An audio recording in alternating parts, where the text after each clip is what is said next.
Right. So welcome to everyone who may be watching this later. What's it called, Keith? What's the term? Replays. Right. But we never know if they like that term because we never hear from them. So sorry, replays. I guess you're stuck with it. To all of our replay fans, this is the JournoDAO Town Hall, November 2nd, 2022. And so if you are watching this at a later time or date, for more information, JournoDAO.xyz and JournoDAO on Twitter tend to be the best places to learn more about what we're up to. Or also on our YouTube page, where there are hours and hours of content that you can, of these town halls that you can waste your life on. Far more entertaining than anything YouTube has. So yeah, we're just a quick round of introductions. Eric Mack, co-founder and freelance journalist for the past 20 years, covering everything from environmental stuff to whatever Elon Musk ate for lunch. And we've been on this little journey here for about a year now, trying to bring Web3 to the more mainstream world of journalism, and also use that to prop back up local journalism and maybe democracy along the way. And let's see, I will throw it to Miles, who I haven't seen in a while. How you doing, Miles?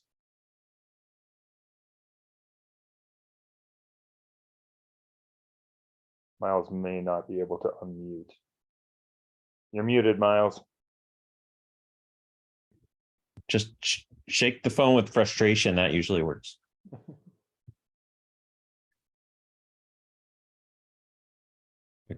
I'll go while Miles is figuring out. I'm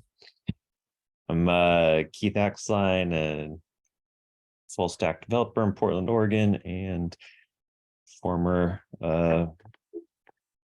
victim of the media business at Wired Magazine and Medium. And now I'm at JournoDAO trying to fix some of the stuff that we keep talking about and doing our IT stuff, and just generally informing people of my bathroom routines, even though they don't really want to be. But you know what? I'm transparent like that, just oversharing to a fault. But yeah, John, you want to go next? We'll talk about oversharing to a fault. I'm definitely an oversharer. I'm John, Eureka John, on Twitter and Discord and all that. YouTuber, hose salesman from Texas, and yeah, just here for the ride and to follow my passion and desire to try to balance censorship in this world. And this is pretty much, and to hang out with these people that I've become friends with. So yeah, it's pretty much why I'm here. All right. As an oversharer, I'll go next. Also guilty. Photojournalist for a couple decades, not anymore. Accidental technologist, kind of an academic-ish. And yeah, that's about it. Hanging out with this crew, founding member here, and also trying to help save democracy through journalism.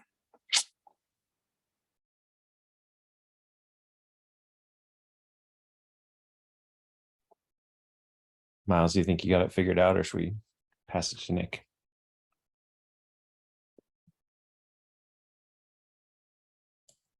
I can take it. Yeah.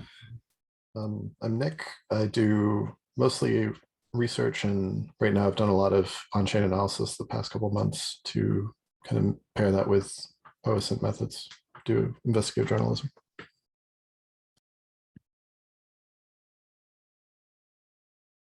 Awesome. Let's assume that Eric is being irresponsible and driving through the streets looking for his lost offspring. All right. Being gross. You can hear me now, I think. There he is. Go, Miles. I'm using, Zoom on my iPhone. I'm usually on my laptop, so a little confused here, sorry. Um, I have a long history in the music business. And before that, I have about 15, 20 years in magazine journalism, initially as a writer and then a managing editor and so on, became a publisher. So I bring a business perspective to the JournoDAO. And I got introduced to JournoDAO from knowing Eric from our activities at DAO Planet. There you go. Right, cool. James, are you in a spot where you can give a little intro? Sure. Yeah, absolutely. My name's James Anderson. I've been a freelance journalist working full time for about the last year or so, but had freelanced off and on for about a decade. Did the academic thing and went through grad school and taught media and journalism studies for a while as an adjunct. Super exploited, cobbling together classes at multiple campuses, trying to survive, and got a little sick of that and really wanted to focus on writing and investigation and research, and so made the switch last year. I write pretty regularly for an outlet called Giddy, covering health, general health, men's health, sexual health, but I also cover anything from prison, the prison industrial complex, to the media, to the coffee industry. It really varies, whatever piques my interest and wherever I can get pitches accepted. Most recently, been doing stuff at JSTOR Daily because there's kind of a scholarly journalistic mix that they appreciate and that I kind of gravitate toward. Member of the IWW Freelance Journalist Union, been involved with them, and I just kind of heard about JournoDAO and thought what you all are doing sounds fascinating and wanted to learn more. Oh, and I'm from Illinois, but currently based in Riverside, California. Awesome. Welcome. Glad to have you. Are you in the Discord as well? I was actually just got a new laptop, so need to get on the Discord again, but I was in there previously. Yeah. Okay. Great. Well, yeah, good to have you. Good to have a few more working journalists in here. So yeah, definitely reach out via Discord or Twitter if you have any questions or anything, and we can kind of help bring you up to speed if you got any questions after today. Let me see. I'm going to bring up the newsletter, and then whoever, I'll let Keith or Crystal fight over whoever wants to. I want to add, this is Miles. I want to add to my update for a moment. Yeah, I've been traveling a bunch between Portland, where I'm based now, and California over the last month, which is why you haven't seen me much. But that also included, I got COVID. I had my experience with COVID. Kicked my ass for a few days. Then, all done. But boy, that was a tough few days. You fully recovered? Who knows? I think so. I have some coughing and hacking, but not much. I'm sorry, that sucks. Thanks. We're glad Yeah, I you had seen my the worst of it. Yeah, definitely. Yeah, it's awful. I had my round in March and it was really mild. I still blame my brain farts on it though. So like use it for that maybe. So yeah.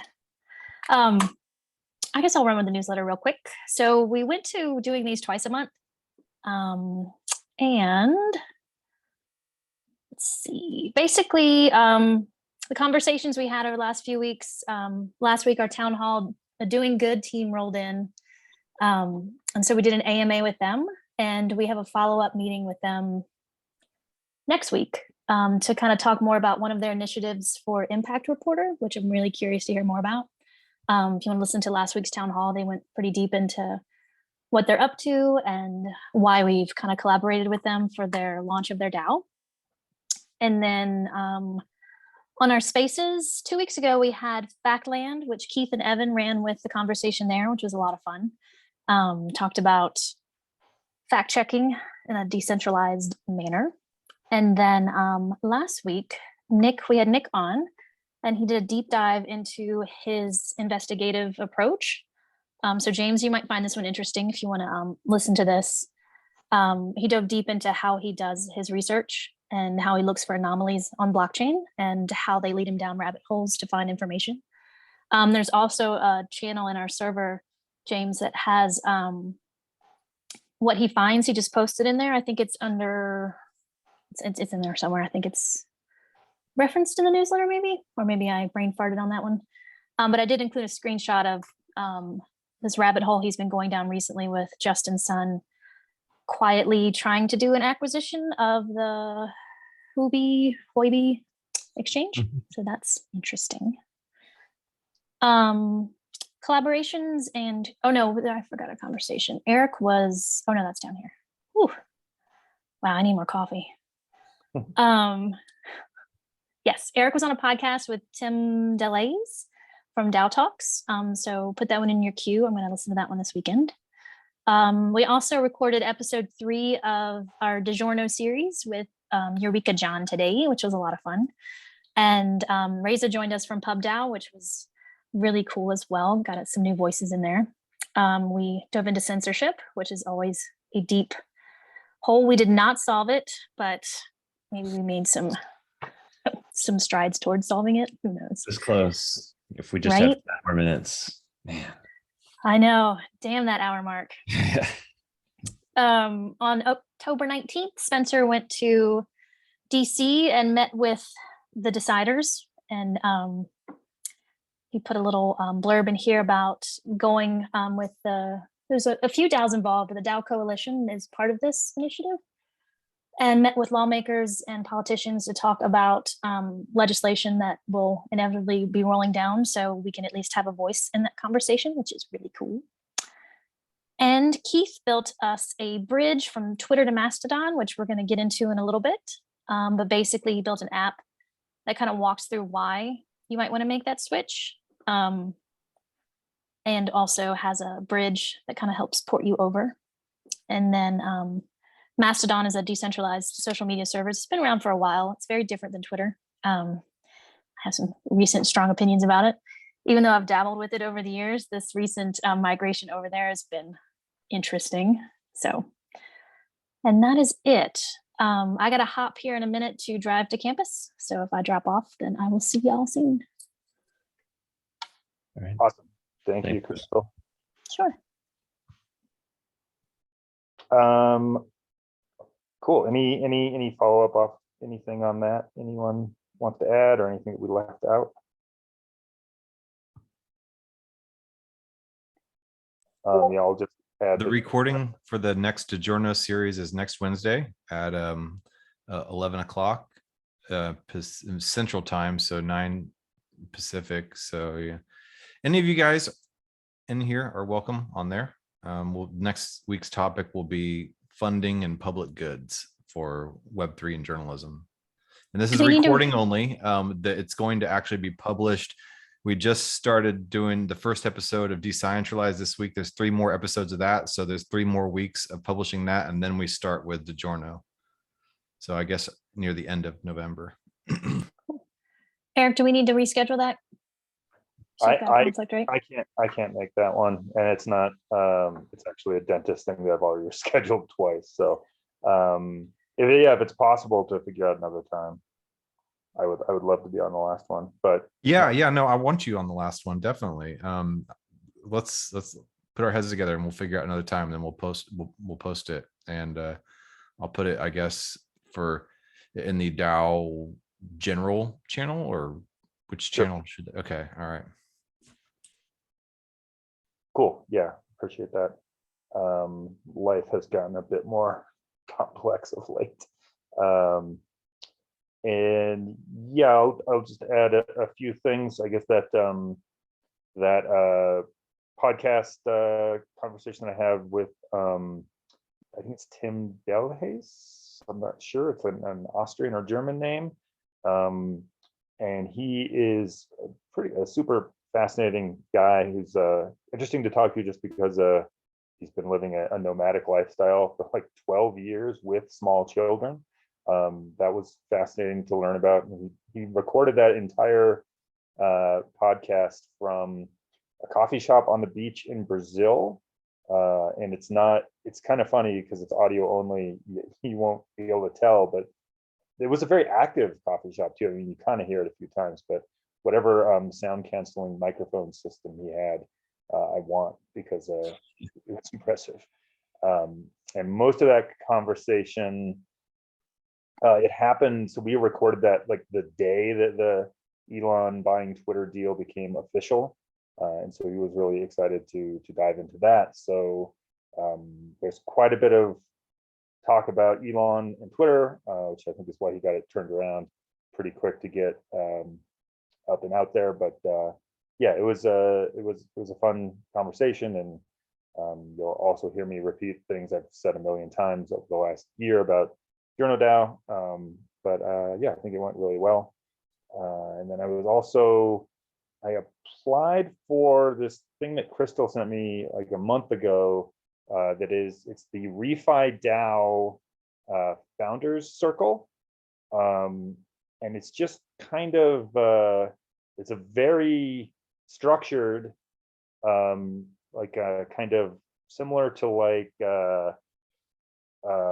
Kernel maybe, or, just kind of like a cohort of DAO founder type people, but all in refi. And the idea is basically you offer something and you're looking for something. I'd say the majority of people are looking for help with their next Gitcoin round, which turns out is going to be probably the last Gitcoin round in December, and also a smaller round. So I'm not really sure how that's going to go, but really interesting. A lot of like really smart startup people, a lot of it really interesting refi type folks. We're like one of the few projects in there that's not like specifically like a green or climate change or environmental project, but nonetheless, yeah, the first introductory call this morning was pretty interesting. There was like 80 other founders on there from like the refi and Web3 space. So yeah, I'm pretty excited to see what comes of that. So that happened over the last week, and those are kind of the two main things. And then like half of my week just kind of got swallowed by family and domestic stuff, which is why I've been a little quiet on Discord. So yeah, that is it's my update. And then there's a bunch of Ocean Protocol stuff that we can get into later. But yeah, I guess I'll kick it over to Keith and Crystal and whoever else wants to talk about Mastodon that I'm woefully behind on. I'm going to run real quick. I'll let Keith handle that conversation.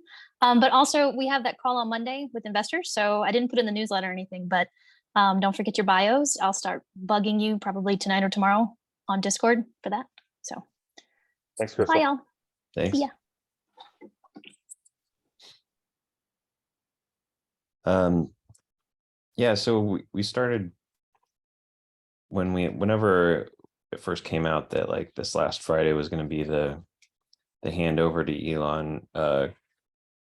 Crystal and I and a few other people started trying to cobble together some sort of site to like help people migrate over to something else, and we can talk about like other options for that something else. But I think Mastodon kind of sticks out to me as just, it's been around since 2016. There's been like previous attempts to like get people to migrate from Twitter over to Mastodon before, like I think 2018. Like if you go to Mastodon, you'll see a lot of accounts from like created 2018. Hey, how do you use this? And then like nothing else afterwards. And so, and partially like that inability to like help people move over, or the inability to like figure out how to get like similar experiences from Mastodon as Twitter, that 2018 thing kind of informed that site that I put in the chat. So once I started digging, I thought I was going to build some stuff myself, but then I found like a bunch of tools already out there that work pretty well for just like, if you want to create a Mastodon account and then just have that whatever you post there go back to your Twitter account or vice versa. So you can kind of like just write once, but it'll go both places. You can do that. And has anyone here ever heard of Mastodon before we started talking about it? No. I'm And pretty then familiar with it. Nick, you were? Yeah, Mass Network started on Mastodon. Yeah. So what makes it hard to adopt, or one of the reasons, is that it's more like email than it is like Facebook or Twitter, and that anyone can start up a Mastodon server. And yeah, thanks, Eric. That's the site. Like I could start up a Mastodon server and then I would just have like my single account and there would be nothing really happening on there. But then having my server, that allows me, just like an email address allows you to email people and receive email. Like once you have a Mastodon account on whatever server, then you can receive messages and follow people from, and it doesn't matter like where they are. But I mean, the point of what makes this better is there's not a centralized server where, like, if that goes down or the company gets bought or whatever, then we all just kind of have to go along with it. But the downside to that is just that it's a little bit more chaotic and hard to find your communities and your people. So part of my argument here within this site, which is just kind of some like explainer articles and then like a link to the 3 steps that I feel like once you do those, you can kind of slowly move your activity over to Mastodon as you are comfortable. Part of my argument here is that this is, whether it's Mastodon or something else, this is kind of coming for all of us. I think like the fracturing of the social media monoliths is just increasing from day to day, and what that means is like slowly the people that used to be there will not be there, and it's just the value of these networks is just gonna kind of decline. And I think we've seen that happen pretty quickly with Facebook, but it seems like Twitter will take a little bit longer. So my plea to people here is, why not use this time where everybody is thinking the same thing, to rip off the Band-Aid and kind of start building your network somewhere where it can last and outlive a single platform. Because as open source software, Mastodon it's really easy to export all your data. There's functions that let you migrate servers. So if you don't like this server and the people on it, you can just like migrate over to this one. And maybe I'll pause there to see if there are any questions or things that I should elaborate more on. Maybe there are certain users or groups of users that we can like especially encourage to make this transition. Maybe it's not as good for someone looking for another Twitter-like platform. Is that kind of what you're thinking, or are you thinking this like a general purpose alternative? Well, it's strange because Mastodon has never really been put to the test as like, I think it as a tool, it would fundamentally change if everyone did move over en masse and suddenly there was discoverability, there was the serendipity, and there was all this stuff. But until that happens, right now, the experience is usually like, you might find a couple people there, and then it's initially really cool because you're suddenly getting like a lot more interactions on your stuff because you're not invisible like you are to the Twitter algorithm. And you're like, oh wow, I just like reached out to that person and they like responded back. And it's a lot easier to make friends, and just like it's a lot more personal. Like people are just writing for themselves and the people that care about them, and not, there's no like huge reach opportunity where you like write something and it goes viral. And so unfortunately, like Twitter's conditioned us to like want that, I think, and a lot of people write for that reason. So then they try and move over to like Mastodon, and they realize like they don't, you know, their pithy stuff isn't really like getting anywhere, you know. And so it's kind of messy. We don't really know what we all want collectively out of a decentralized social platform. But it's interesting to me to just like kind of collect my thoughts and like the way I see things right now, and just kind of put it out there and see if there's anyone else who's, you know, wants to make the leap. And, you know, like in my mind, if just 4 or 5 people or something, like key people on Twitter, would come over to Mastodon and just like post there, like that would do it for me. I mean, and it would make it really like I could leave Twitter behind. But then, you know, I also run these projects that like Twitter's been really good for, like just getting the word out and finding people who are interested in the stuff that I'm doing. And there may be more opportunity because the projects I work on are more aligned with like the general Mastodon community, but it's just a lot more legwork. It's not like you put up a site for your project or your company, and then you just, you know, tweet out and then you're done or whatever, and like follow a bunch of people. It's a little bit more like finding like what instance has the most people that are kind of aligned with like what you're into. So So I have a question.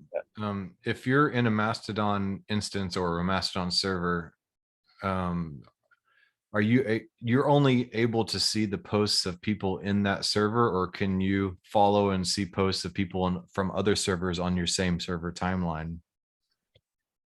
well, I'm still figuring it out, but I think there's a local like timeline, and that's just people on the server and what That's they're what I'm on. Yeah.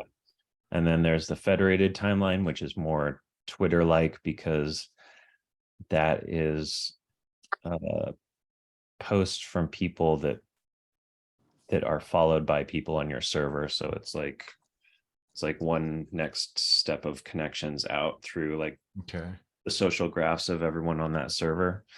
So you get a lot more activity on the federated timeline. But also there's a few things to think about when you're choosing a server. It's like the built-in community there and what their interests are. And then there's like the rules of that server, because when you spin one up yourself, you can decide like what the terms of service is, or like what the rules are, and you can moderate it however you want. And then there's the skill of moderation. So like as all that federated stuff is coming into the server, there's like literally people like subreddit moderators who are like trying to filter out the spam, like the hate speech, like the stuff that's like against whatever the instances rules are. So instead of like yeah, it's like the Fediverse, like the federated universe. And so you get a lot of just like townships or like whatever little communities, but they all share the same currency, and you can kind of like send messages back and forth. Okay, but I mean, I can see the local server that I'm in. I'm in CIM. I can't remember what it stands for, but it's like creativity, innovation, and something. You're in Mastodon.social server, but could I search for you in the search bar and add you as basically a friend or a contact, and then you would show up in my everything you post would show up in my feed after that, along with the people in my server? Yep. Okay. And then that would bring me into the federated timeline of of your server as well, because you're over there and you're following me. And so, and that's where like the email address analogy comes in, is you can follow somebody from any server, but they're going to have like their handle plus their like server domain. So you're Eureka John at c.im, right? And then and I'm kaxline at mastodon.social. But from any instance, I can type in your full address and find you and follow you from that instance. And then Keith, would you have to adhere to the community rules of the server that John is in if you follow him, or no? No. Okay. No, and what I mean when I show up in his timeline is like his instance will pull in stuff from that I post, but only according to its rules. So it'll keep out anything that I post that it's like that doesn't follow its Okay, rules. so it won't post in my server to everybody else, just me, right? If it doesn't go along with the rules or Mhm. in general, like, Mhm. okay. Yeah, so, and I would say, like if there was any way to go back to like Twitter the way it's all kind of like rosy in our minds, I wouldn't be doing this, but I just really don't see how there's any, I mean, whether or not you care about Elon Musk, it's just like the first, or not even the first, but like the ongoing fracturing of the monolith. It just doesn't work for people, and it's a commercial enterprise, and people are trying to use it like a public good. So sorry, Miles, I see you have your hand up. Okay. Can you hear me? Mhm. So first, signal, I'm driving around, dropping in and out. Apologies for that. But while I'm here, I'm sorry if you've covered this already, but I have a set of questions. I'm going to ask them all now. Who owns Mastodon? Is it a commercial enterprise? What's their business model? How do they survive or make money? And is there any groundswell of exit from Twitter that is manifesting around some other platform? Is there any trend right now? Yeah, it's a good question.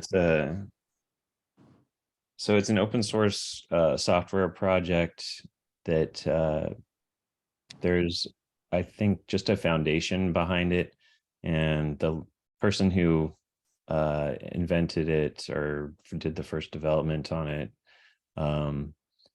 part of the whole weekend and everybody migrating over, he's just been like, says he's been doing like 14-hour days just trying to like keep the server up, like as it's just bombarded with like way more users than it's ever had.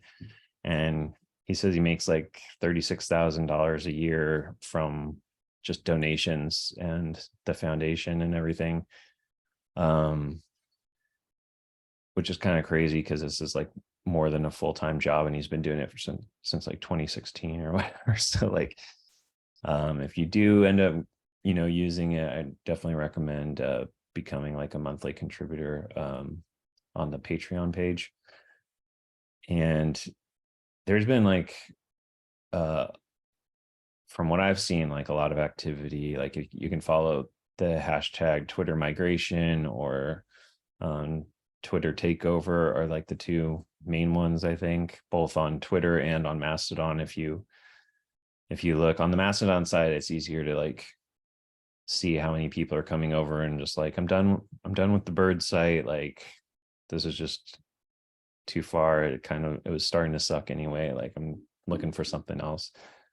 I don't think a lot of those people are going to stick around, but I think a lot more of them than in 2018, because people are actually like finding each other, and you can see just organic conversations like happening between people who who are migrating, and that didn't really happen in 2018. Pretty much everybody just like went over, didn't find anybody, and then it just kind of like died off. So Keith, in your view, is it most important to make the push for journalists to migrate over, or for other groups or populations, or just people generally? Because I was thinking it might be a tough sell for many journalists who rely on Twitter to access sources, right? That's one of the big reasons I'm on Twitter.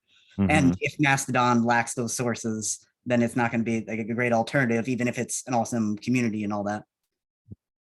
yeah, it kind of depends like on what it varies widely by subject matter. So there's like a big like LGBTQ community on Mastodon. Like there are some, for whatever reason, some of the first communities to use it. There's a lot of academics I've found on there. Like I've started following a bunch of like physicists and like just often people like in Europe and like the Netherlands and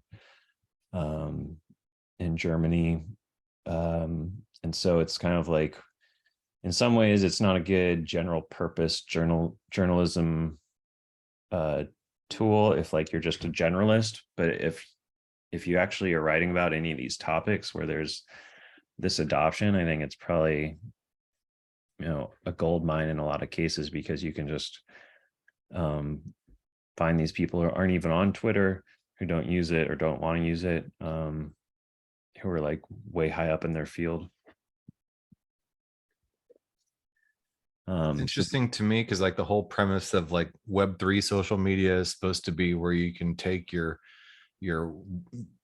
I guess Web3 ID and go and plug it into all these different types of platforms and bring all your comments, your NFTs and everything with you and your friends with you.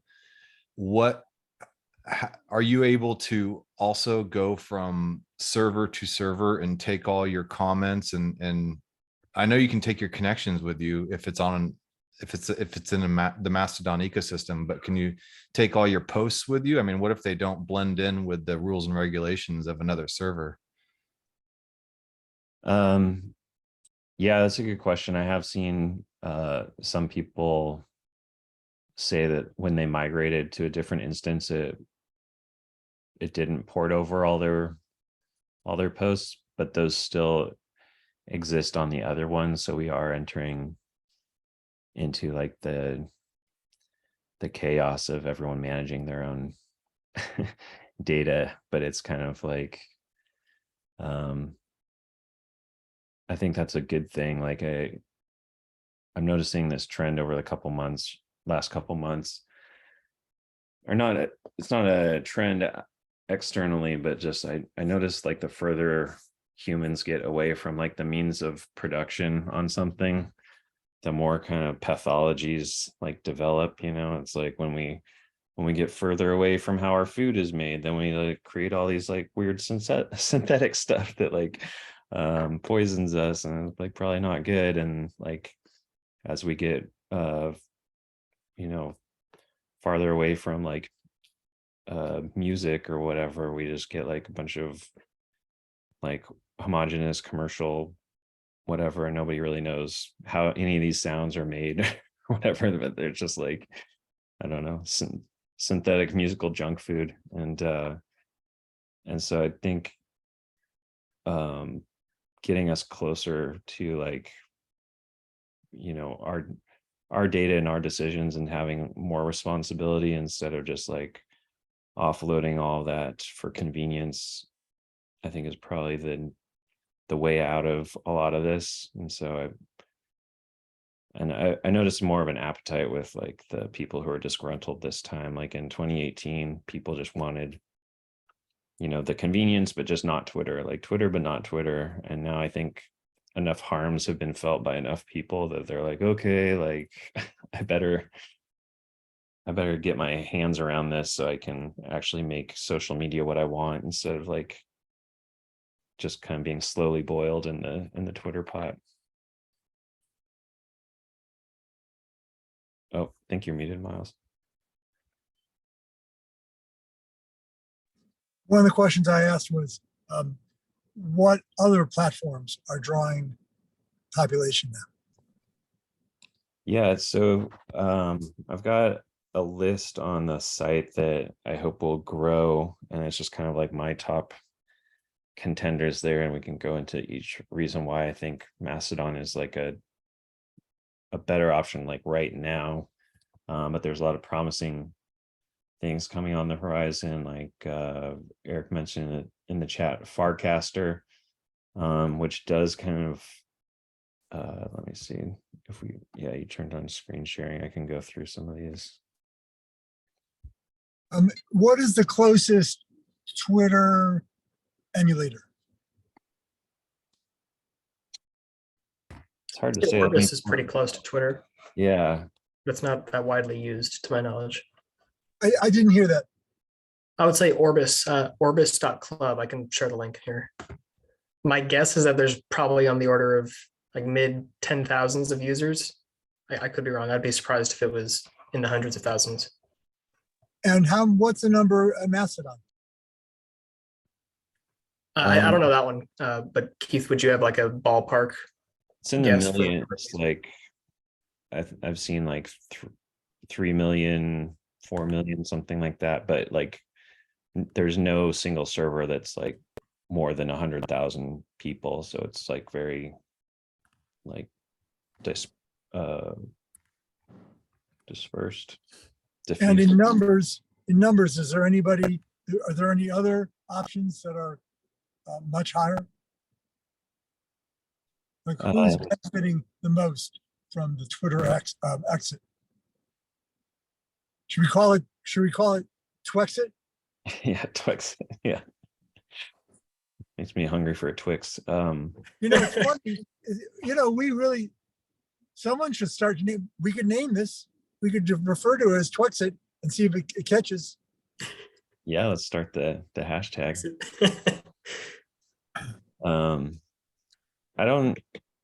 I mean, this is another reason why I landed on Mastodon, is like there have been so many attempts to come after Twitter with like basically just the same functionality, and then just fix like the top 3 complaints of Twitter users and then launch, and then they just kind of fizzle and go away because they don't have the network, and you can't mobilize enough people all at once for anything to become interesting. And so, I mean, even Twitter itself was like a 3 or 4 year slow burn or something like that, until there was like this viral event at South by Southwest where everyone kind of joined at once. But like you can. That's great. Let me interrupt there. Yeah. The next question I was going to ask was about Twitter's history, like what allowed it to be successful. And you just gave a very good short summary. Maybe there's a plan afoot for South by Southwest this year. Well, yeah, I don't think it needs to be South by Southwest specifically, but like it needs those lightning rod moments, I think, which I think this was a mini one with like the Musk takeover, but and maybe like a lot of mini ones over like the course of Mastodon's life cycle will eventually like, reach critical mass. But then we also have like a bunch of new paradigms coming in with like the Web3 stuff, where it's even, instead of like your stuff being centralized or stored on an instance, and then you're in control of like moving it wherever you want or taking it with you or whatever. These Web3 solutions are really going to just take it wherever you have your ID, like you have your stuff. And I think that's going to open up a lot of UX wins that are going to bring people over too. So it's like, if we could all like coordinate en masse right now, I think Mastodon's like a fine thing that would give everybody what they want.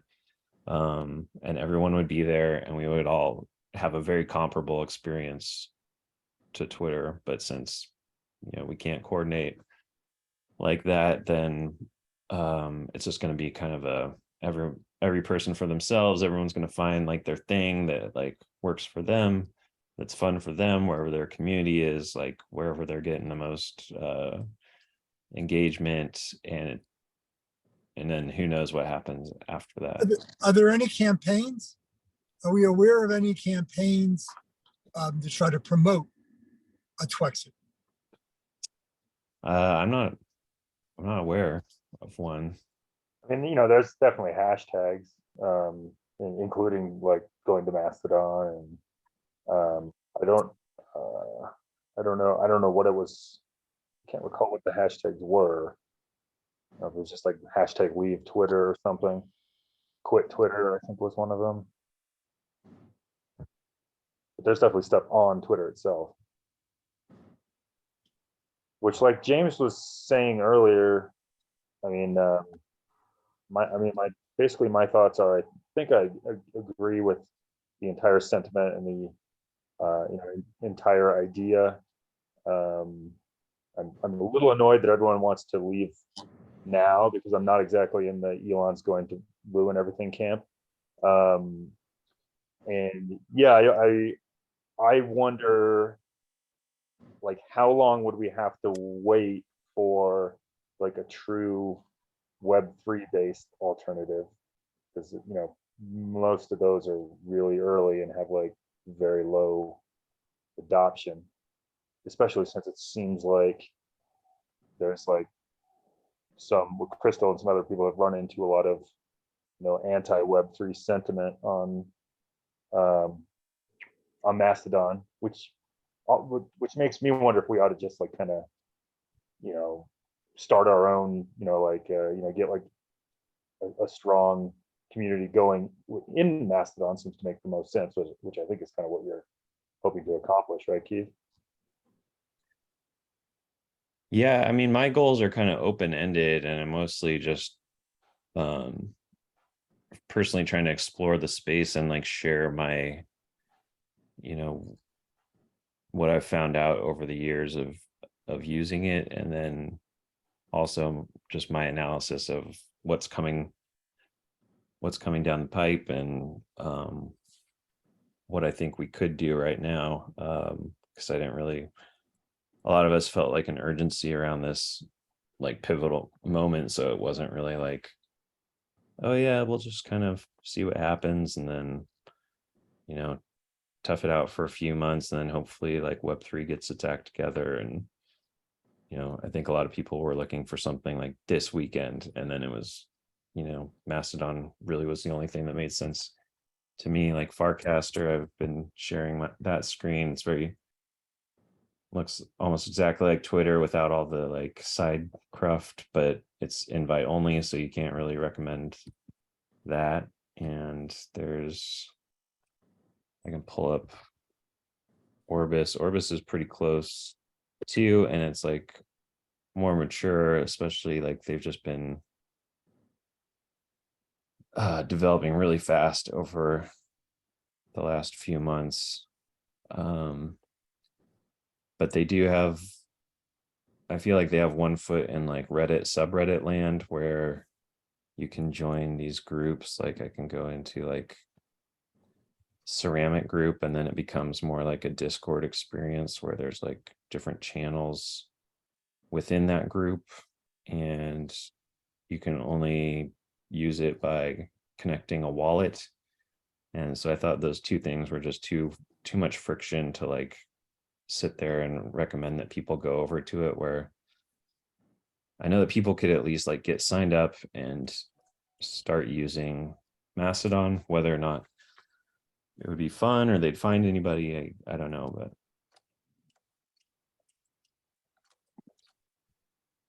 and then there's like the Jack Dorsey Blue Sky, blueskyweb.xyz,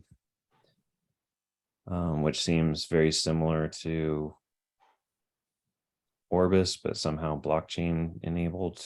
This because you can build apps on like the Orbis protocol, and they're like their Twitter type app, like app.orbis.club, is I think, I mean, it seems to me like just a proof of the protocol, because I think they want people to build lots of apps like this using the protocol. You can do like on the protocol itself, like through whatever UI, whatever website implements it, you can like message other people on the protocol, like encrypted direct messages. So it's kind of like the specific website or user interface that you're on matters less, because you can have like the conversation on this website, and then you go over to this website and you see the same conversation, and all those two websites had to do was like implement the Orbis protocol. And so it's a different kind of decentralization where like Mastodon is like two instances talking to each other, like through various, like, we have our own rules and our own weird stuff, but like we know how to like send messages back and forth, to like where Orbis is more just like two windows onto the same thing. Like there's this like objective like reality of the protocol that then you can always just like build different mirror or windows into and different experiences on, but it exists outside of any server or website or anything. About the two comments about the Twexit being anti-Musk. My reading of it is any kind of momentum toward exit is a reaction to hate speech. And I'm wondering if that is others' observation. And then the other question I have is, so Twitter started with this limited character messaging, which I think worked for Twitter a lot in the early stages. Is there any kind of limit like that in Mastodon? I think the brevity of early tweets actually served Twitter. I'd also like to hear others' observations about that. I'll answer the limit question, then maybe throw it to Eric for his observations, or anyone else. But yeah, I think there's a 500 character limit, and it's instead of like a social media platform, it's often called a microblogging platform.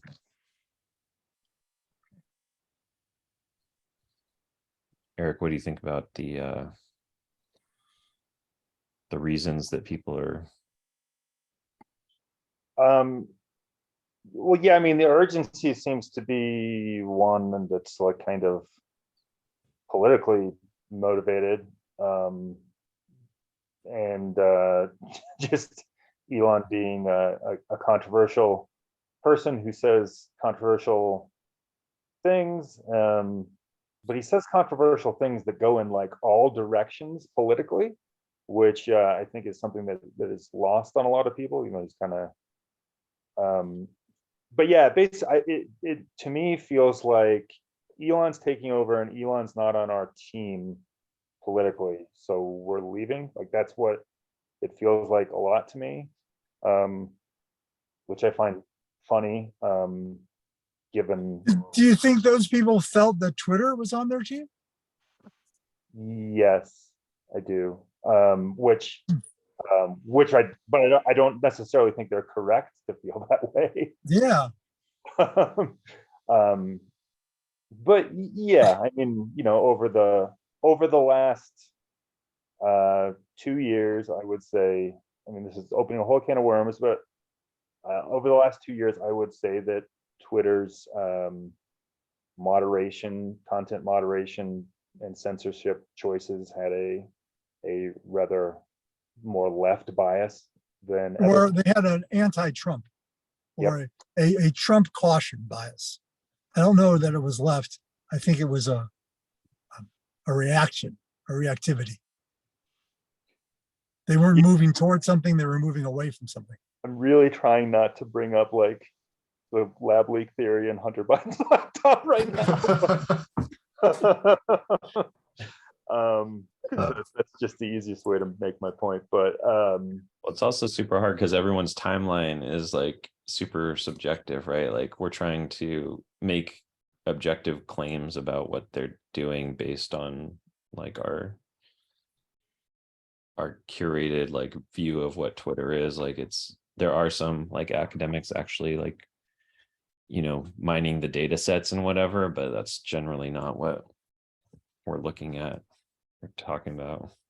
I guess my general take is Twitter, like I agree with like broadly, I agree with Keith. Like it's better to just move off of this thing as quickly as possible. Like that's like the overarching most important thing. But like, okay, like in terms of the future of Twitter, like I kind of feel like I'd rather roll the dice and see what happens with taking it private and this one kind of bizarre iconoclastic person taking over versus a corporate board that we know what motivates them and what drives their decisions. And I don't really think their decisions have been, I don't think they have a good track record. So yeah, maybe Elon makes it worse, but I think the odds are just as good. It kind of feels like a 50-50 to me that he makes it better. I But agree again, with you there. yeah, but again, like on balance, like yeah, Mastodon's probably better. I have some insider info I can share because it's old now. Okay. So my previous employer worked directly with the Twitter core team for years, and they were part of the Blue Sky Initiative. They're on that list. So they had a private chat channel on Telegram where they would discuss what they were doing. Most of the time, they weren't really doing that much. It was more of a PR stunt to make people think that they were decentralizing Twitter, which they never intended to really do. And Jack Dorsey's a Bitcoin maximalist, so he had no real intention of integrating Web3 into Twitter because it would have been Bitcoin and that would have been useless and that would have never ever worked technically. So Jack Dorsey didn't want anything to do with Ethereum. Twitter PR team, the marketing team got together and did some test runs to make everybody think Twitter's doing a great job and being implementing of all this new technology, and it was all kind of BS. So the problem that you guys are fundamentally talking about is that social media networks silo based on the community and based on who's using them. The problem is you can't teach people who've been consuming this narrow set of websites for the past however many years it's been now. It's really hard to train consumers to do something new.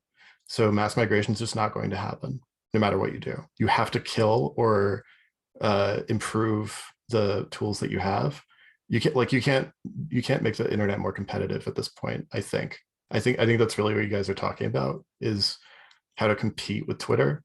And speaking from the perspective of a company that had a lot of resources and like know how to do that, I really think it's impossible. I don't think it'll work. You need Twitter to die.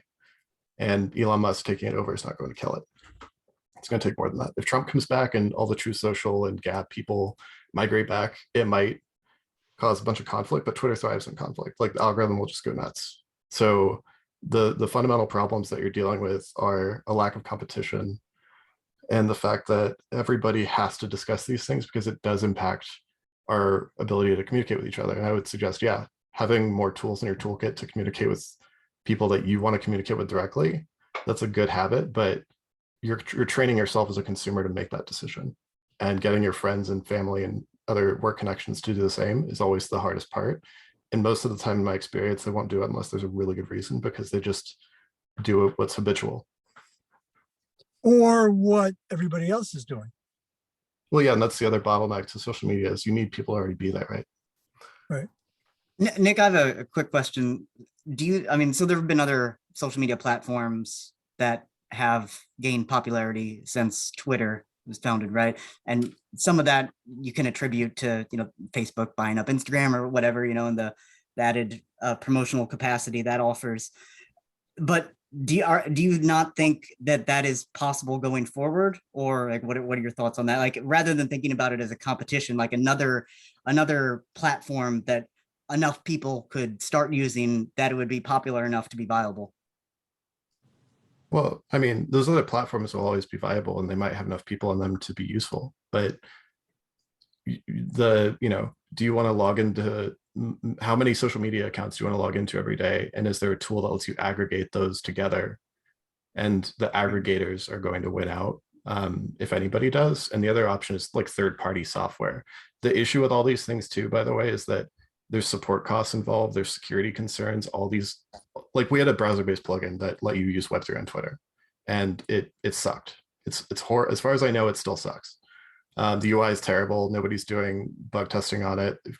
We had like 90 bounties on GitHub, or on Gitcoin, excuse me. And we had $140 million to play with, in like actual dollars. So, and our developer team was solid, but like the ability to ship all of those ideas and coordinate and compete, really the best outcome is that Twitter wants to integrate you because you've already done the legwork, but they could also just steal the thing you're doing and then make it a little different, which is really common in the tech industry. Clone it, repackage it. Good luck suing Twitter. So it all kind of stems back to how do you compete with Twitter? And I don't think you can. So niche communities that have very specific purposes for coordinating outside of the mainstream, those are the ones that are going to always be like mid-size or small and be functional. I don't think you're going to get into the mainstream option unless somebody from Twitter, like unless Elon Musk or Mark Zuckerberg or somebody with $1 billion wants to build their own, like Truth Social and Trump. That's really, it's a Herculean task. You need a lot of investment behind it to back it. Well, I just want to, what about Facebook? So first I want to ask, does JournoDAO have a Facebook presence? Keith, is JournoDAO on Facebook? nope. Right. I was looking at Eric, and I'm glad that he shook his head. Right. So you have a choice. You made a choice. You made We're a on choice. LinkedIn though, which is almost worse. Okay. But nonetheless, good question. But that's the same kind of thing. You made a choice not to bother with Facebook. Yeah. And mostly it was not because you have a reaction to Facebook. It was not a good use of time, resources. Right? Yeah, it was a happy coincidence of me not seeing utility and also just hating the platform. So Right, exactly. Okay, so now there's a kind of anti-groundswell continuing about Facebook. It's still very, very big and vibrant, but way less relevant. Correct? Yeah, well, actually, Miles, I'm curious to hear your thoughts, because this immediately makes me think of like CompuServe and AOL and like. There you go. So I'm going to counter something that Nick said, which is platforms come and go, not necessarily by business change. The audience shifts. MySpace collapsed, because because it was being used in a way that became too cluttered and uninteresting. There are changes in these platforms. And I don't know that an intentional, let's take down Twitter will be successful. But I think that likely Twitter will recede because all these platforms eventually get usurped by something else. Partly just even on trendiness. There'll be another generation that wants something different. And there's also a parallel of like when you're in the AOL times, and like there's no general internet access, there's no like, or like Netscape's just kind of like a weird thing, kind of like Web3 is now or whatever. If you have these discussions with people and you're like, well, people will never learn how to use email, like that's why they'll stay on AOL. And it's like, that's true when you take the snapshot of what's going on right then. But then like, yeah, people change, like appetites change, the products get better, like the abstractions come back, like things become trendy, and just like the churn, I think we don't know where it'll go or what it'll be, but I think like, at least to me, it seems clear just from like previous patterns that like the churn is going away from Twitter, and any any longevity that it has will be like clawed back like through a huge deployment of resources and not through like organic user acquisition as it has been in the past. Or I mean, like sure. Facebook, it'll buy something, Mhm. right? It'll buy something so that it can remain relevant in the umbrella of its products, but not worry about trying to save Facebook. You know, I think we're all here because we're betting that Web3 is going to play some role in that churn, and that something that comes out of Web3 will probably make it less relevant.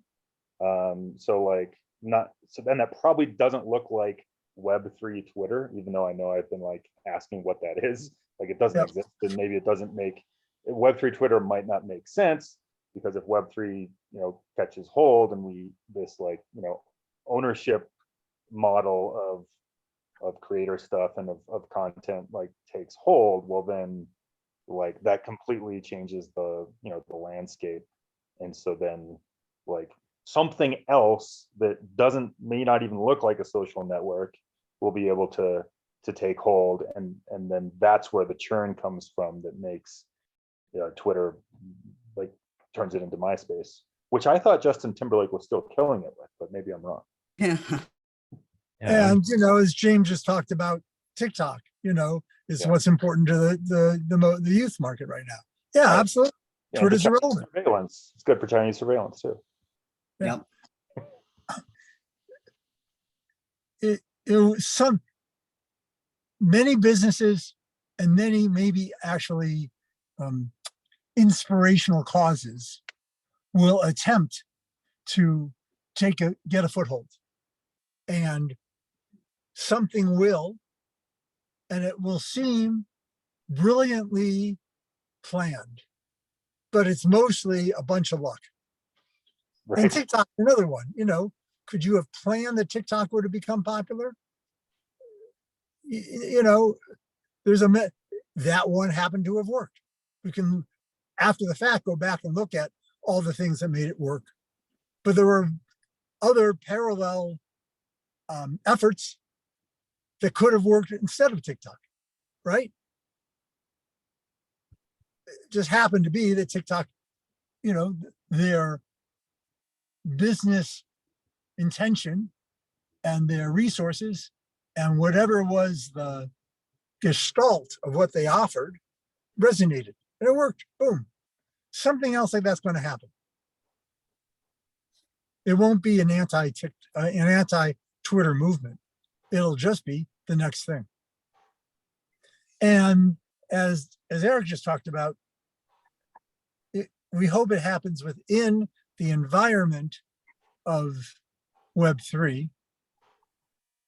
I don't know that Web3 will make the internet Web2 irrelevant, will it? no, I think Web 2 is gonna be there for foreseeable future. Yeah, and all these other efforts, whether they're business efforts or inspirational efforts, are going to happen within these different environments that will then change whatever probably business it is that's dominating communication. But it will change. And to keep that in mind, by the way, anything that we as JournoDAO create that actually succeeds, we should immediately start to plan on its being usurped by something else. 10 years later, even if it's successful, it will be much less. That's inevitable.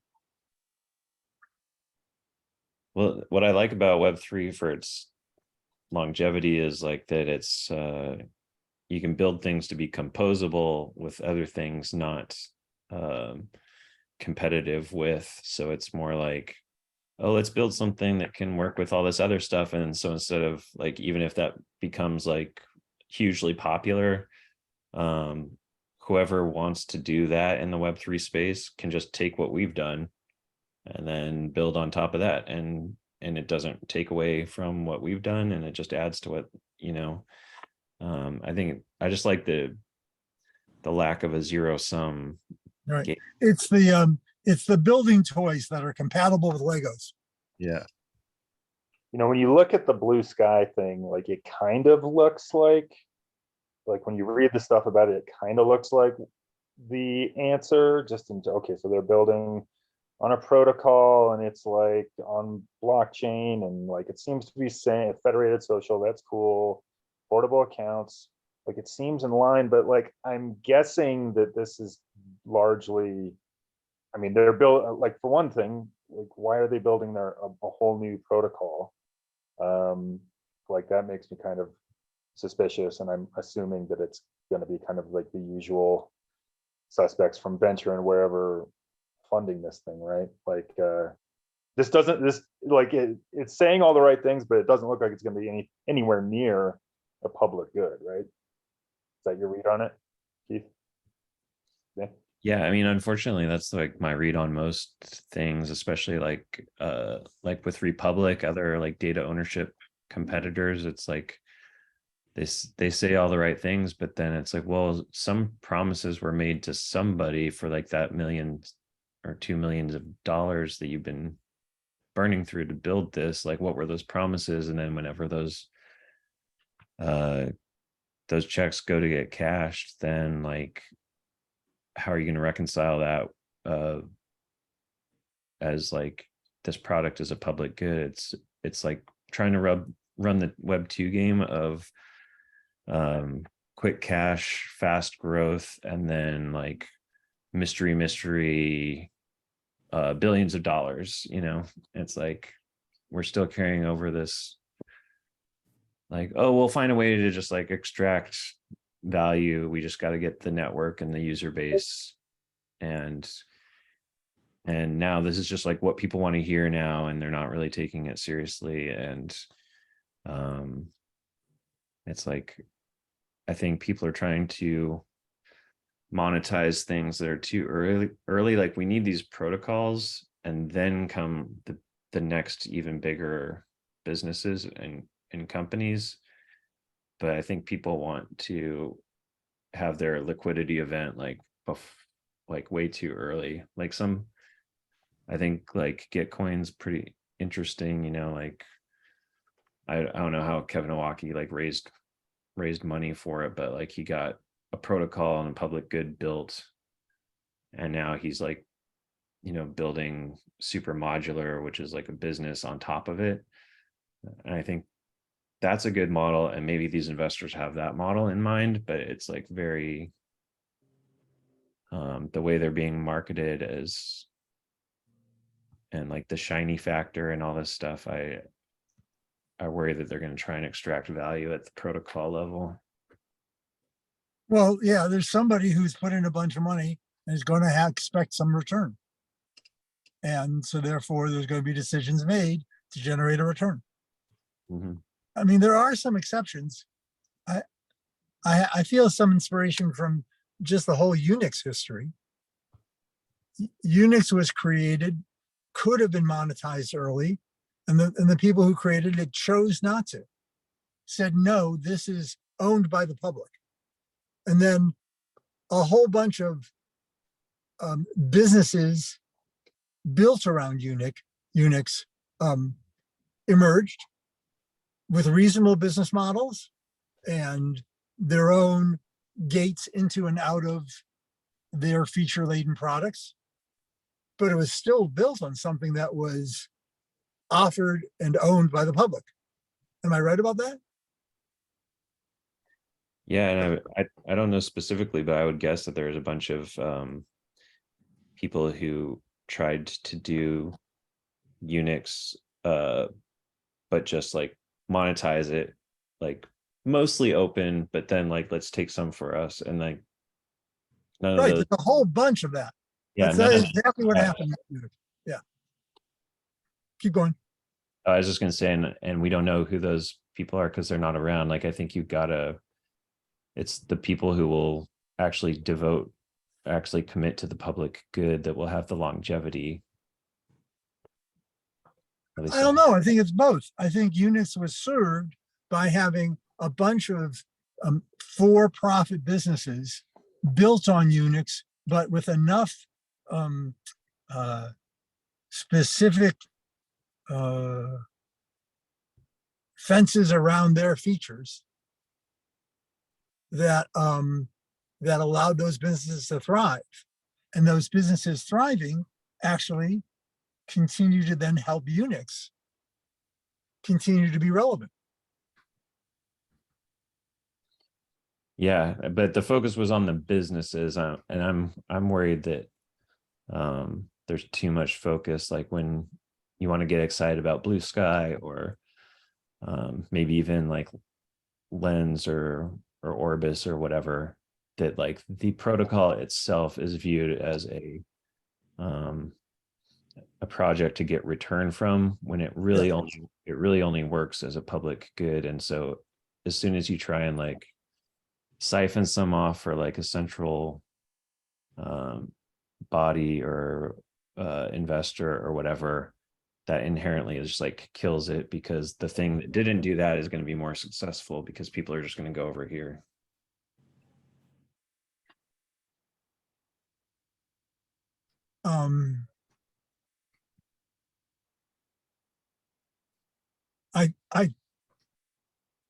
I don't think that there's I think these models aren't a model. I think these things are unique to each situation, and you can't predict them. Mm-hmm.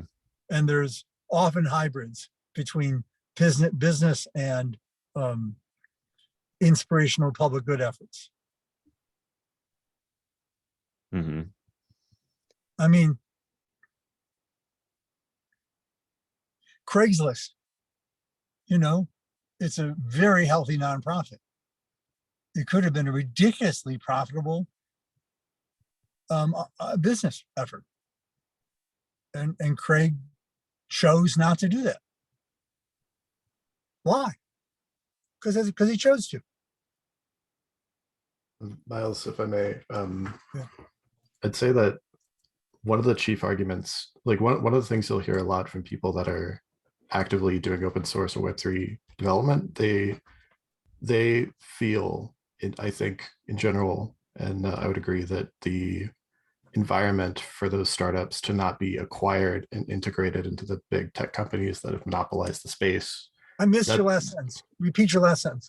So because there are a few tech monopolies that can buy those startups when they reach a growth period and integrate them into their own tools, that's the issue. It's the lack of quality control. Open source technology being developed in the 90s and early 2000s, that's where that story kind of ends. I challenge you to cite a couple examples of really good open source tech that exists today that are like not going to end with a big company buying the small company, or with a big company cloning and killing the small company. That's really the experience a lot of people have in the tech industry it's now. all an arc. But let's assume that's true. There's also a really beneficial phase, meaning the community benefits during the arc until it reaches that point. Well, You agree with that? I think we're in a stagnation phase now, and that might, you know, I think that there's a lot of that's not in the top 10 priorities for, like, community is a very generic, the users don't have a lot of say in what goes on with these protocols anymore. No, but how the same way that any of the things, I'm just going to use Craigslist and Unix, emerged, someone decides, here's something useful, and I want it out to as many hands as possible. It gets usurped. But I don't think that there's no way that effort can't happen again. We just can't predict it. I mean, I think crypto is an example of, you know, post 90s open. I mean, you know, Bitcoin basically is the latest. It's like the new open source movement, really. You can make an argument that still whoever founded it probably made a bundle or had the ability to make a bundle, and they still haven't built it, right? Bitcoin? Yeah. Yeah. There is a return, but it still was handed off to the community to say, go do what you want to do with this. It's extremely rare. That's usually that step that you're describing, that almost never happens in a way that's actually going to result in decentralization. It's usually a sham, at least in the last 10 years. Like Blue Sky is an example of that. That's a sham for Twitter to decentralize itself. It's never going to happen. Blue Sky is a scam, a PR stunt. Well, particularly because it comes out of a corporation that already has a business intention. I think these other things, you say that they're a sham, I think they become usurped. I don't think they're started as a sham. They're random. I mean, And- Google was legitimately idealistic for a very long time. They kept it up for a while. That's right. And then, but then the fact that then they lose it, that's fine. That happens. Mhm. The positive that happens for the phase in which it's not usurped is a great positive. And then there'll be another one. I think we can't plan them, but they do show up. Well, it's been like 10 years. I mean, I'm sorry to be glib, but That's fine. I don't mind it. Let's see. Well, Nick, Well- Nick, I'm curious more like what the exact harm that you're talking about. Like, how do you view like something like WordPress and all this, or like even something I use a lot is Parse, which was created by Facebook, or like React, and those are just, they've kind of taken on their life of their own. Like Facebook abandoned Parse, but like the community picked it up and it's still developing. And like a lot of stuff that I use is like, you know, pretty awesome open source stuff that can't really be like co-opted or snuffed out. I think where my mind goes with those questions, because I have asked those questions and I still have an idealistic mindset about it, despite what I'm saying. But what I see is that the things that make money are able to long-term plan how to maneuver around the slow development phases that happen. Like open source has all these problems that we see as parallel in Web3. You know, one of those is compatibility testing. And the fact that everyone has phones is another huge support infrastructure that exists that most people don't know about in software development. So because of how we have a few companies, like, you know, Microsoft buying GitHub in 2018, that doesn't destroy open source software, but arguably they're building a pipeline to kind of contain it like Chernobyl. And maybe start to develop algorithms to siphon valuable open source tech, you know, and Chrome is a fork of an open source browser. So I think that, and I think Brave too, but I may be getting that wrong. I think, isn't Brave a fork of Chromium, which It's is all Chrome? Chromium. Everything you. goes back to Chromium, yeah. Well, like Unix, for example, everything that's in a cell phone, they're all Unix based. US military uses Unix for the same reason. It's ubiquitous. It's in everything. It's extremely good for stacking code. But, you know, commoditizing data and controlling, because of how the internet supply chain works, the government and companies are able to co-opt the public's ability to innovate in privacy and do things that are outside of national borders. And that was the original goal of the internet, was to create a big library of code and software. And that's been taken away. You cannot do that anymore on the internet unless you take extreme measures, which nobody did except Satoshi Nakamoto. Very few people are able to do that and maintain that. The fact that he's still anonymous is a paranoid delusion, like dreamscape of shit he probably had to do to stay that way. It's not reasonable to expect that of the public.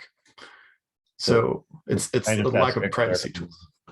clarifying question here. So you mean that the corporate, like for-profit entities benefit more from the open source than like the community does, because they just take that and then use it for their own agenda? Well, You're money breeds power, right? Like money breeds power. I'd say that's really ultimately, like, money being the gas for policymaking. That's I would assume a big part of the issue there. And the fact that we have a tech infrastructure built on internet fiber cables, which Prism is, the word prism for the NSA comes from refracting the light in the cable and copying it in another room that's like in Verizon's building. That's what Prism is. That's a good mnemonic for that. So until you can stop them controlling the internet supply chain, like we don't have more than a few internet companies that are co-opted as deputies by the US government. And the US is where most of the internet's servers are hosted. So de facto, US has control over the internet, US government. Until that changes, I think it's going to continue to be an anti-competitive kind of oligopoly type model. But open source software can continue to work. It's just the community's ability to coordinate in secret and innovate and build their own local internet networks. That's miles away. Tor was completely destroyed by government taking it over because there's only like 9,000 Tor nodes.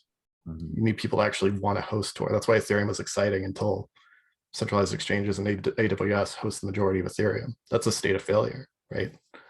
That's not private. I mean, That's to take not decentralized. So I'm actually, this is something I want to inform about. Tor is no longer a useful resource. It's useful, but it's not secure. Right. You're not private on Tor the way you think you are. You yourself can host nodes and track a fraction of Tor's traffic. If you do that a few hundred times, you can map out a significant amount of the Tor traffic and figure out what's going on with the users on it. Same thing with Bitcoin and Ethereum. They're based on the same peer-to-peer network idea. So that's the privacy flaw there. Right. Because there's patterns, and patterns can reveal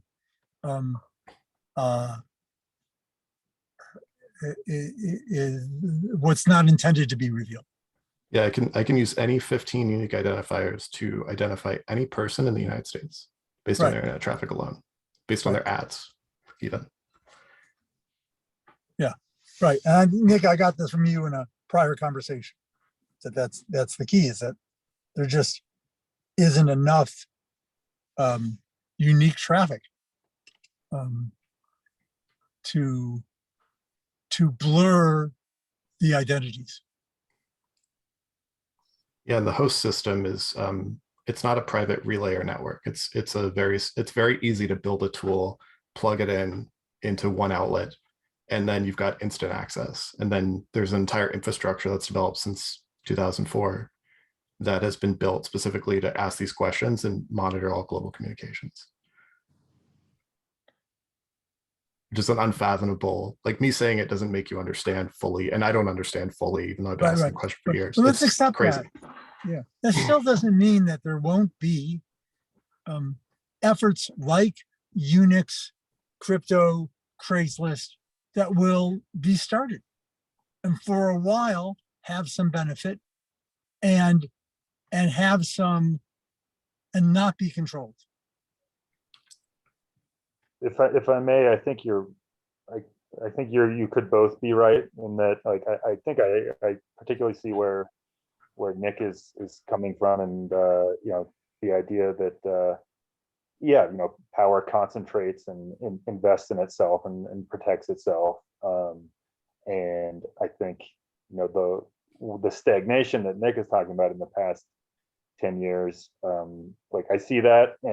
But if we take it out of tech and you look at it in a more like historical perspective, like it seems to me that we're coming to the end of a cycle wherein power has become like so concentrated that it's about to, I mean, it either falls apart under its own weight or we have a revolution. And it seems a lot to me like it's close to Bastille Day. And I mean, particularly I think because like with COVID, there was an opportunity and really a mandate to decentralize power in order to like literally save lives, and I don't think we did it. And so I think I think we're definitely at like kind of a tipping point where the decentralization and concentration of power is the center will not hold for much longer. And I'm betting that. So I think you're right, Miles, that there's particular opportunity for new stuff and new movements to come out of this. I just think it's going to get like a lot uglier before we get to that point. But I'm betting that Web3 might be one of the things to survive the turmoil and make it maybe even carry us through to the other side. I'm thinking about Nick's challenge about like, what's an example in the last 10 years? And I don't know this is quite an example, but it does seem the emergence of NFTs. Like it was around for a while, and then there was this big burst of craziness. But it was a bunch of individuals.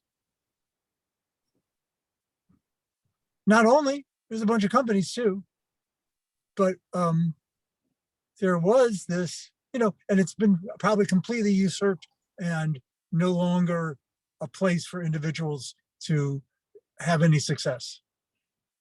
But it was for a little while. Actually, I mean, the NFT market's still fertile ground. What I'm talking about when I talk about like those windows of time that you're describing when tech companies that are public goods are able to flourish and do well. The fertile ground aspect to that, like the environment that allows that to be the norm. The NFTs are kind of a wild card because we don't know legally if you can back IP with an NFT on a blockchain. Yeah. That's still an open question. So that's called, I may have mentioned this to you when we talked privately, jurisdictional arbitrage. It's the idea that you can take national laws that are corrupt and go to a different jurisdiction, put it on the internet, and you're basically breaking the nation's laws, but they can't stop you because you're outside of their jurisdiction. You're in a different jurisdiction, yeah. You're trying to globalize the internet by doing that. That's the theory behind Bitcoin. And NFTs are just an extension of that. But NFTs have actually been around for, I mean, in theory, for like 9 years. I understand that. But then there was this surge, and that's also often typical of technology. It's around for years, and then suddenly there's an opening for it to get acceptance. And what are the steps? There's a foundation, some technology is proven, it gets retested, there's no real particular market or interest. Then suddenly it catches fire because of some moment, some opportunity. And then the next thing that happens is peer-to-peer communication, and then the media, right? And boom, there's an explosion in interest. And of course, as soon as there's an explosion in interest, then money steps in to control it. Power controls power. It loses its charm. Now, somebody just mentioned NFTs, because they're unproven, still remain a sort of the Wild West. There's still opportunity there because it's so risky. I just think there'll be more like that. Probably built on some technology that's already out there. Just not yet widely accepted, not yet embraced. The reason cryptography has allowed Bitcoin to survive as long as it has is that cryptography is in theory unbreakable even to the US military. It's one of the few things that in software is kind of a black box for analyzing completely. It's a way to trade secrets on the internet publicly and keep your secret hidden completely from spying. Now, by the way, do you believe that? Do you believe that cryptology has that kind of viability? I do. Because my dad worked at the NSA. The US military's game is to stay 10 or 15 years ahead of whatever's going on at the time. Right. And that's, Keith, I'm sorry to keep you on the call. That like cryptography will endure is probably a software black box for a long time. That's right. So in fact, it will remain a secure device. Partly because it's always evolving. Provided the architecture is good. A lot of the architecture right now for privacy is just dog shit. But yeah, I mean, Ethereum's like the worst case scenario for privacy. Well, Nick, what do you think about, it's almost like we're trying to identify like what is the more powerful force, and like I feel like the forces of oppression kind of by definition have a lack of imagination, which allows them to really see what will like overthrow them in the end. And I feel like a lot of the revolutionary stuff was not really predicted by anyone, and so you can like, yeah, there's like huge amounts of power building the walls, but they're building it for like, this threat model that actually isn't the thing that's going to like totally change things. Yeah, that's it. The threat changes. The public, the oppression underestimates, and they're doomed to it. There's nothing wrong. It's just the way it goes. Oppression underestimates the response oppression is going to generate. They I do can't think that's true. Say it again. I do think that's true. And I do know that the US government's plan to kind of co-opt Bitcoin once it became a hub for criminal activity on the internet was to try to host Bitcoin nodes, do tracking, but in a sense, like it was a honeypot for them for a long time. So they did get something out of it, but they didn't actually destroy the infrastructure of it, which is why it still survived. In terms of like what's the powerful thing that regulators and companies can't necessarily predict and control. I think a big part of that is seeing cryptocurrency as money is something that they didn't predict. And the answer to that now is centralized bank digital currencies. That's the competition to crypto now. So right. And they'll co-opt and also but it's, this will always continue. I mean, could we have predicted the election of the liberal in Brazil? It seemed unlikely. that's why I spend so much time on analytics stuff now, because there's some predictive behavior in there if you're like dedicated to finding it, but there's so much to find. There's so much information to comb through to get the right insight. And that's a lot of what people do now. A large chunk of what the internet is now is commoditizing data and trying to map human behavior. So the thing that's unpredictable that I really enjoy being idealistic about in crypto is the fact that human labor and shocks to the system can be paired together. That's why I'm here. Media can create artificial shocks to the system, which can further the competitive nature of what we're doing here. It can make crypto more cemented, and it fucks with regulators and companies greatly. You can scandalize things, co-opt the algorithms that exist on social media, and do some really cool shit that way with analytics. So that's kind of my idea for. And if you just look at the history of dictators, often they get toppled by hubris. They just can't imagine they can be toppled. And then they are, right? Yeah, Miles, did you read Revolt of the Public? No, tell me what that is.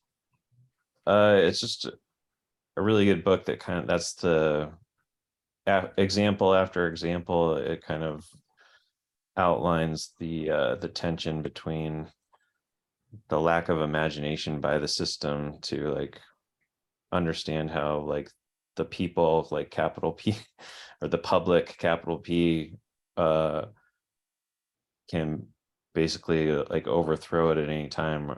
But it's like they don't replace it with anything. So just and that's kind of, therefore there's a place for another dictator to rise up, etc. Yeah, I get that. But yes, and in fact, the parallel there is, could we have predicted that IBM would have become so irrelevant as to then bought by a Japanese company, right? IBM was the monolith. or and then, Kodak, like the Apple of 20 years ago. Yeah, GM, right? And then in AOL, Time Warner, like became irrelevant, fucking irrelevant, right? Mm-hmm. They didn't need to, right? So Facebook even losing its cachet as it has already. Twitter doesn't make a difference whether it's Musk or not. It's doomed because everything is doomed.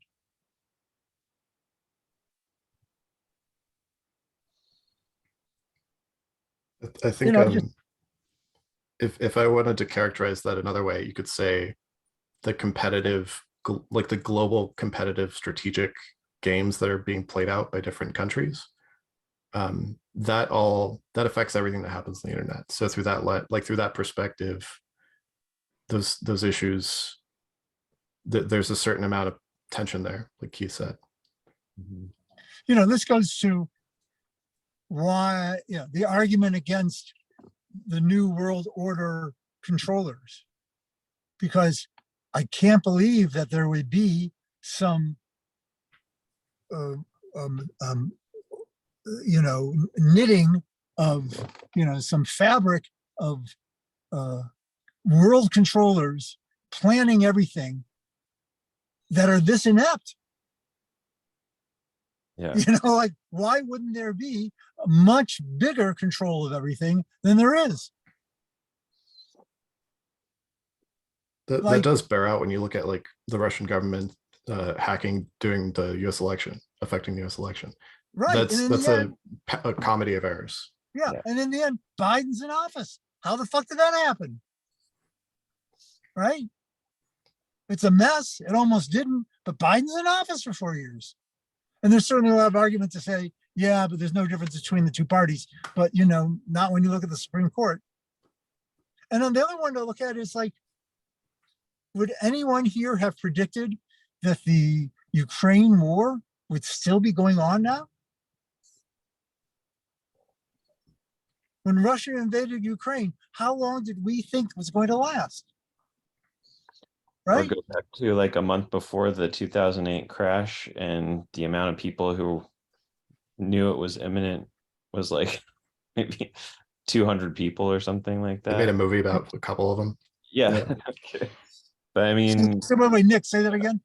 I said they made a movie about a handful of them. Yeah, that's right. like I gotta hop off. This stuff is fascinating. So I think, Okay, yeah, me too. I'm on way longer than I planned, but this is great. Yeah. Love talking to you guys. Okay, all right, next time then. thanks for everybody's contribution. Yeah, See you thanks. guys. Bye.